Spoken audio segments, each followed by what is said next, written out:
Je voudrais donc commencer mon propos en remerciant Dieu Tout-Puissant qui nous a permis donc de nous retrouver ici en bonne santé ce matin pour célébrer donc la Journée internationale de la jeunesse. Jeunesse dont je fais bien sûr partie, même s'il y a certaines personnes qui par l'âge se croient vieux mais ils sont jeunes dans la tête. Merci donc à tous. Nous célébrons donc cette journée dans un contexte un peu particulier comme les prédécesseurs l'ont signifié, ce contexte de conflit. Ce conflit que nous qualifions que autre chose que la manifestation violente, barbare de l'impérialisme, du néocolonialisme, de l'esclavage qu'on tend à nous imposer aujourd'hui. Ce que nous avons qualifié terrorisme. Mais comme ils l'ont dit, nous avons fait appel à la jeunesse à un moment donné pour combattre ce fléau. Et la jeunesse a répondu massivement. Aujourd'hui, plusieurs jeunes sont enrôlés comme VDP et d'autres attendent. Nous pouvons les voir à travers les artères de nos villes. Cela nous va droit au cœur et nous osons croire que les jeunes ont compris pourquoi nous devons nous battre. Si nos aïeux se sont battus pour nous léguer des terres qu'on appelle aujourd'hui Burkina Faso, cela veut dire que nous devons nous battre aussi pour léguer quelque chose à nos enfants. Si Dieu a fait que notre génération est confrontée donc aujourd'hui à ce combat, c'est parce qu'il sait que nous avons la capacité d'y arriver.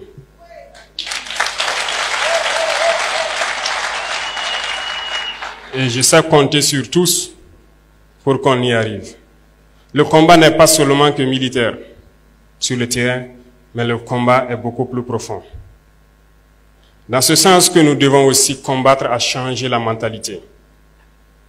Notre génération a peut-être grandi dans un système qui nous a façonnés, qui est très difficile à changer peut-être, mais pas impossible.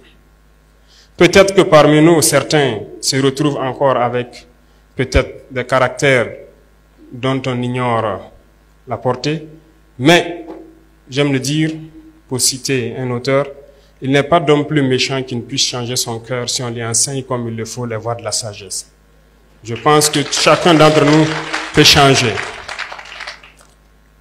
Et dans ce sens, il y va de soi qu'on puisse se pardonner lorsque quelqu'un n'est pas sur la voie qu'on espère, mais en même temps en lui enseignant les bonnes manières pour qu'on puisse changer.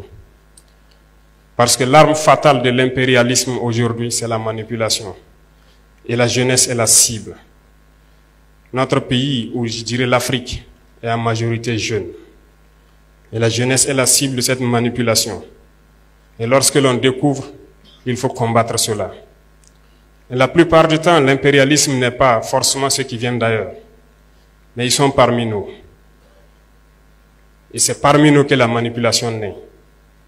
J'invite la jeunesse à s'en départir, à toujours chercher l'information juste et à toujours penser à nos patries, à nos différentes patries partout en Afrique.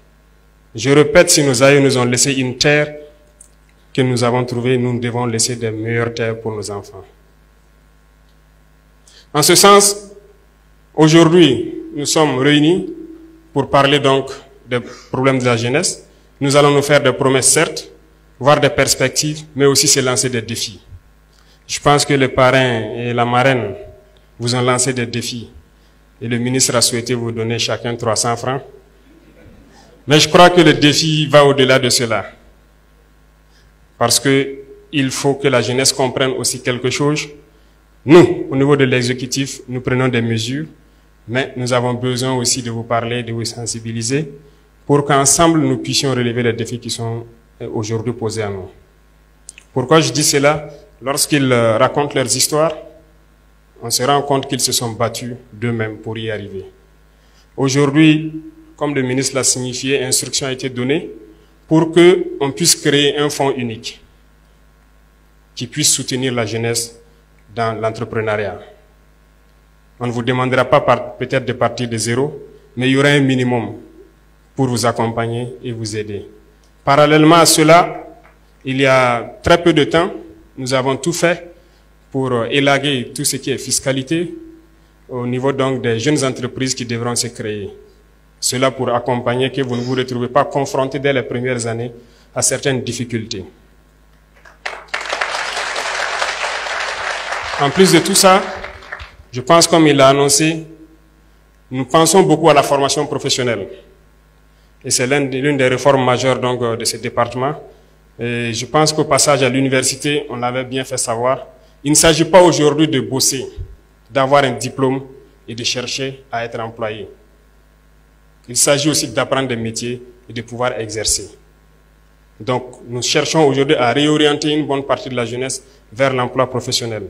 Ce qui va sans dire que nous devrons construire beaucoup de centres de promotion donc, de l'enseignement professionnel et pouvoir apprendre beaucoup de métiers aux jeunes parce que ici nous regorgeons de beaucoup de ressources. Il y a assez de réformes donc en faveur de la jeunesse qui sont en cours et à travers le monde nous avons pu comprendre que nous pouvons y arriver parce que nous avons assez de ressources à faire valoir à l'extérieur. Nous nous sommes centrés par exemple sur l'agriculture actuellement qui est très important pour nous. Parce que je le disais tantôt, l'autosuffisance alimentaire, c'est un combat. C'est un combat parce que lorsque nous parlons de dignité, nous parlons d'honneur, si vous n'êtes pas autosuffisant, vous n'avez aucune dignité. Lorsqu'un père doit rentrer le soir à la maison et qu'il n'a aucune graine à mettre dans l'assiette de son fils, il ne peut pas parler de dignité. Toute la famille vivra dans l'indignité parce que la femme devra se battre comme elle peut, de toutes les manières que vous puissiez imaginer, pour trouver à manger. Il n'y a pas de dignité une fois qu'on ne mange pas sa faim. Il n'y a pas de dignité lorsque nous tendons la main. Et voyez-vous cette nouvelle forme donc, de néocolonialisme dont on parle, qui tend donc à ramener notre jeunesse à des mendiants, à des assistés chroniques. Nous nous battons contre cela. Lorsque vous dites à un partenaire qui est prêt peut-être à vous servir de, comment je dis, mobile money, jusqu'à 100 milliards, mais lorsque vous dites à ce même partenaire, non, servez donc à mobile money 20 milliards, et 80 milliards, nous allons faire des projets structurants donc, de production agricole pour les jeunes, ils ne sont pas d'accord. Ça doit nous interpeller. L'objectif, c'est de vous maintenir dans cet assistanat permanent. C'est de vous empêcher de pouvoir produire de vous-même et de vous en sortir. Et chaque fois, on vous donnera un peu et on vous dira de rester là. N'ayez pas peur d'entreprendre. N'ayez pas peur d'entreprendre, il faut vous lancer. C'est dur, souvent très dur. Vous allez trébucher. Vous allez souvent vous retrouver à genoux. Comme diraient certains, profitez, faites une prière, appuyez sur la paume, relevez-vous et marchez toujours. Ne vous arrêtez jamais.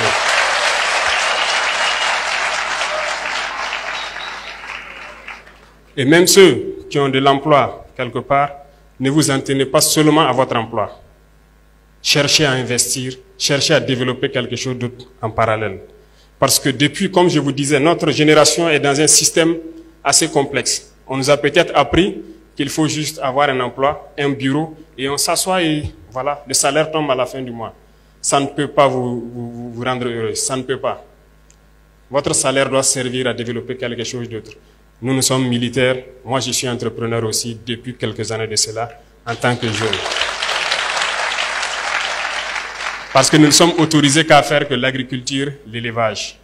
Je pense que les dévanciers qui ont mis ça dans les textes, ils ont très bien compris.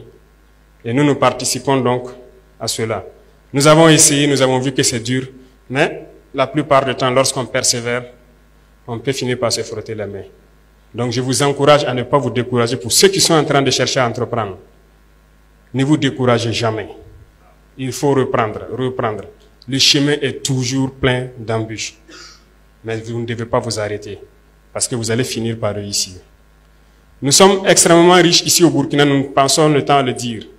Aujourd'hui, nous décidons de réorganiser un peu notre société. Certes, certains textes ou certaines conventions qui avaient été signées étaient très contraignantes, faisaient que notre pays aurait du mal à s'en sortir. Aujourd'hui, grâce à vous, nous sommes en train de relire beaucoup de textes pour essayer de donner à nos nations ce dont elles doivent mériter. C'est dans ce sens que lorsque nous prenons par exemple le volet de l'orpaillage, votre thème en dit long sur l'employabilité des jeunes en milieu rural, beaucoup de nos jeunes se retrouvent aujourd'hui sur les sites artisanaux de production, dans des conditions les plus pénibles. C'est peut-être ce qui s'est passé en Europe ou en Amérique dans les années 1800. Lorsque les hommes rentrent eux-mêmes dans des galeries, qu'ils creusent eux-mêmes pour sortir le minerai, nos jeunes continuent de vivre cela, au péril de leur vie. Nous essayons aujourd'hui de moderniser un peu. C'est à l'issue de ça que nous avons créé donc la SONASP, une société qui va se permettre de pouvoir exploiter et de commercialiser nos substances précieuses, notamment l'or. L'or que les jeunes exploitent, que d'autres personnes viennent acheter à vil prix et qui contribuent à nourrir le terrorisme qui sort du pays sans que nous n'ayons aucun contrôle. Nous avons décidé de créer cette société pour essayer de reprendre le contrôle de nos sites miniers et pouvoir permettre aux jeunes qui y sont de produire de façon plus mécanisée et plus respectable. Nous voulons aussi que chaque région puisse produire une spécialité. Ça pourrait être sûrement dans le domaine de l'agriculture parce que nous avons d'immenses potentialités. Nous avons des réserves d'eau naturelles, des lacs un peu partout à travers le pays, des rivières qui coulent et des barrages par-ci par-là, mais qui ne sont pas exploités. Nous sommes en train de vouloir lancer dans chaque région et c'est pour ça que ici je vous annonce qu'il y aura un représentant de chaque région au niveau de la présidence comme chargé de mission. Ce processus est en cours. Ces gens donc devront prendre les préoccupations de la jeunesse et surtout aussi des femmes qui se battent jour et nuit pour que nous puissions agir de façon progressive là où nous devons agir. Parce que cette lutte que nous avons aujourd'hui contre le terrorisme ne se fait pas uniquement par les armes, mais également par le développement. Tant que la jeunesse n'aura pas d'emploi, elle sera toujours tentée d'aller vers là où c'est facile d'avoir de l'argent. Et c'est ça aussi qu'il faut combattre. Nous avons déjà identifié beaucoup de pôles et que nous allons très bientôt à la sortie de la saison fortifier à travers l'initiative présidentielle, mais aussi à travers le ministère de l'Agriculture, qui a une très bonne base de données et que nous avons donné une mission spéciale pour qu'on puisse atteindre l'autosuffisance alimentaire. Au sein de chaque région, donc, nous allons valoriser ces points d'eau et ces réserves que nous avons et nous allons accompagner autant que possible les jeunes. Donc, c'est inviter tout le monde à se mettre au travail et à pouvoir redonner donc un autre visage à notre pays. Il y a beaucoup d'autres chantiers en cours et nous ne pourrons pas tout détailler ici. Je pense qu'au fur et à mesure, le ministère va se mettre à l'œuvre pour pouvoir, à travers le Conseil national des jeunes et à travers donc ce complexe que vous allez bâtir, je suppose que ça sera donc l'incubateur majeur qui pourra permettre de répercuter donc toutes les initiatives en faveur des jeunes vers les différentes régions. Peut-être que nous ne serons pas très longs, il y a un champ d'échange à venir, mais je souhaiterais vous dire, et j'insiste dessus, de ne pas avoir peur de risquer. L'entrepreneuriat, c'est du risque. Nous avons élagué tout ce qui est fiscalité autour. C'est un message à l'endroit de vous les jeunes. Initiez quelque chose. N'ayez pas peur de risquer. Pas de risque, pas de plaisir. Risquez, lancez-vous. On vous accompagnera autant qu'on peut. Et pour ceux qui se battent actuellement, nous essayons de faire le maximum possible pour donner tout ce dont ils ont besoin. C'est le lieu pour moi de rendre hommage donc à tous ces jeunes qui se sont engagés sans état d'âme, comme VDP, qui sont aujourd'hui sur le terrain, sous la pluie, sous la brume, dans la boue, partout où on les demande de partir, ils se battent sur le terrain pour essayer de récupérer nos terres et donner donc à ce pays ce qu'on appelle l'intégrité territoriale. Et chacun à son niveau doit donc pouvoir aussi, à défaut de prendre la Kalachnikov, prendre autre chose pour participer au développement de cette patrie. Et ça, nous ne comptons que sur vous les jeunes. Je disais tout de suite donc aux parrains et à la marraine que j'allais forcer la main à ces grands opérateurs économiques du pays, et je pense que certains sont là. Donc apprêtez-vous, on va vous forcer la main pour créer des initiatives donc pour les jeunes. Nous avons donc lancé l'APEC dans ce sens-là pour permettre de créer ce qu'on appelle nos entreprises que nous voulons mettre sur place. Parce que nous le disons, c'est inconcevable que nous puissions ici produire de la tomate et que nous importons de la pâte de tomate. C'est absurde que nous avons tous les produits oléagineux ici et que nous ne puissions pas les transformer. Nous avons lancé cela et je vous invite à souscrire massivement parce que nous allons créer nos entreprises ici sur place et développer. Certes, des esprits impérialistes pourront essayer de vous détourner de l'objectif, mais écoutez, visez loin, visez très loin, réfléchissez et voyez ce qu'on va faire. Merci donc à tous ces jeunes qui sont déplacés à travers l'Afrique pour venir soutenir leurs frères et leurs camarades du Burkina Faso. Nous vous disons merci, nous vous souhaitons de passer un très bon séjour au Burkina Faso et souhaitons que vous puissiez retourner en paix et aussi lancer le message à l'endroit de toute la jeunesse africaine. Parce que le combat que nous menons, ce n'est pas uniquement pour le Burkina Faso, mais c'est un combat pour toute l'Afrique.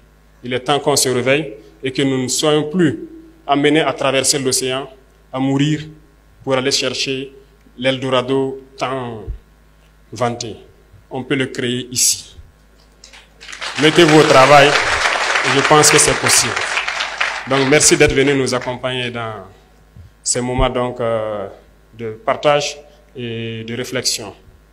Sur ce, je voudrais vous dire donc, restez en veille parce que le combat qui a commencé sera long, dur, mais ce n'est pas impossible parce que nous croyons que bientôt nous allons y arriver.